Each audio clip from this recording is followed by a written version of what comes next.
কোনো মহিলার মুখে দাড়ি বা মোষ গজালে মহিলা সেভ করতে পারবে কিনা?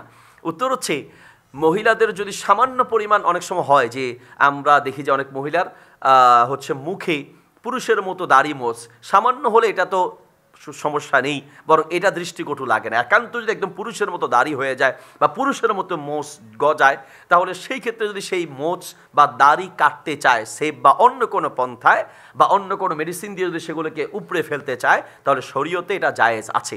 কারণ সে মূলত কোনো আল্লাহর সৃষ্টি পরিবর্তন করছে না।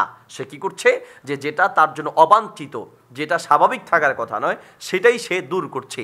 এই জন্য কোনো মহিলার যদি অতিরিক্ত মোচ বা দাড়ি হয়ে থাকে বা গালে বা মুখে এমন জায়গায় কোনো পশম থাকে যে পশমটার কারণে তাকে দৃষ্টিকটু লাগে, তাহলে সে চাইলে সেটা সেভ করতে পারে, সেটা কাটতে পারে, অথবা সেটা উপড়ে ফেলার জন্য কোনো মেডিসিন বা সেটা ব্লেড দিয়ে বা অন্য কোনো কিছু দিয়েও সে কাটতে পারে। এটা কাটা তার জন্য জায়েজ হবে।